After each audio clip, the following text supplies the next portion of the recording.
Yeah. Well, for many of us, the holiday season is a mad rush. Often we spend too much money thinking, oh my gosh, I just need to get through this. But imagine enjoying the season without going into debt, without stressing about money. It's possible, and here to show us how is financial counseling expert Karen McCalls. She's also the founder of the Financial Recovery Institute. Nice to have you back, Welcome Karen. back. So Hi, why do we feel the need to overspend during the holidays? Well, I think we're really conditioned, and there are a lot of pressures out there. I remember this year being in the stores before Halloween, and Christmas stuff was already out. Yeah. Oh my God! And moms tend to spend even more, feel the pressure more. Well, I think, you know, in traditional families, where moms are the ones who are in charge of the calendar.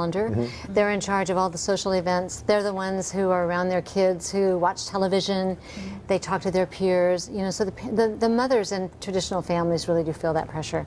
How much do you think we really enjoy spending the money? Yeah. Or don't enjoy? That's exactly what I was thinking. Is it almost a, a chore, or is it something, many people enjoy? I think it's both. I think that, if you're buying for people that you love and you care about and you've planned and you feel good about it, but there's also a lot of obligatory gifts that we have to buy. And the list can get longer and longer. We have a lot of pressures, and that can be a real drag.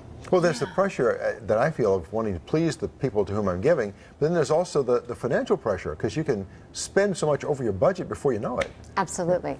So it's really, really important to begin by having a, kind of remember what holidays you've liked, which holidays you haven't liked, and making a decision to create the holiday that you want to have. Okay, well, we want to create the holiday that we all want to have, and you have some tips. You actually have a program called 10 Steps to the Holidays of Your Dreams, and we'll talk about the program in a second, but first let's go through some of these steps. Okay. One of them is examine your history. Absolutely. Look at the Christmases that you've enjoyed and the Christmases that you've just, afterwards you just feel like this, you've had this holiday hangover. Not from booze, but from overspending, from spending too much time, too much energy. You're completely depleted, you're in debt, the bills start coming in after the first of the year. You see that you can't pay them.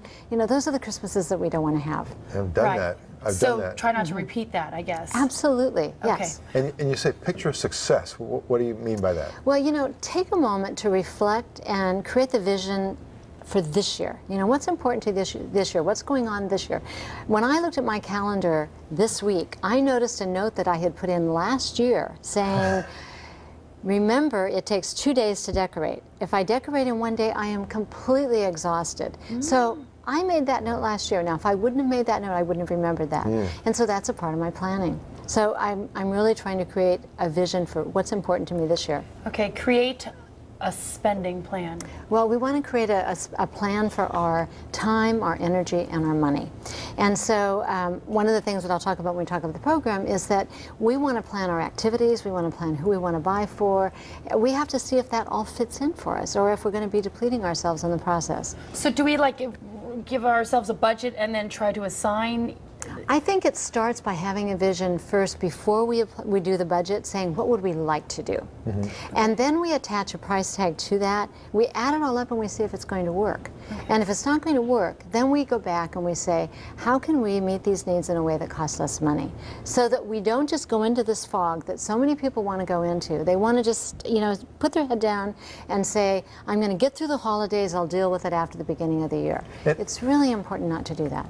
And while the money part is obviously important, what you said earlier about budgeting time and energy, I think, is probably equally important, right? Yes. There are many parents who will wake up Christmas morning and they are so exhausted. They were up all night, wrapping gifts, putting them together.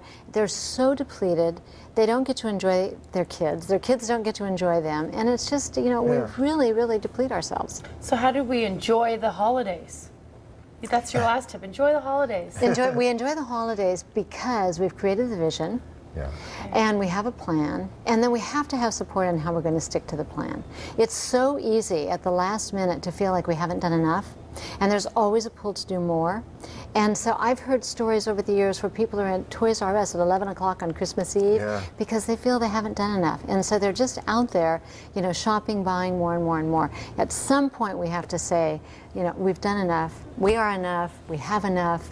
The kids are going to be fine. You have like an example. Didn't you want to hear some examples from like what your idea of a stressful Christmas was? Well, yeah, I mean, it's always a time of the year I look forward to, because it's a wonderful, happy, festive, absolutely, spirit of giving, all that. But before I moved here, I worked in a large office with a ton of employees, and I felt compelled to buy a gift for every single colleague of mine. So I had this long list that exhausted me physically and financially every year, because I was trying to find just the right thing for each person, so nobody would feel like, well, he got a better gift than I did, or she got a, you know what I mean? There's too much pressure I put on myself, I think. And did you ever talk about it? Yeah, I used to talk about it to my wife. I was married then, and she would say, well, then don't make such a long list. Don't feel like you have to buy for everybody. You know? And you know, Spencer, I think a lot of people feel that way, but they're afraid to bring it up. I bet if you talk to other people in the company, they would have felt the same way.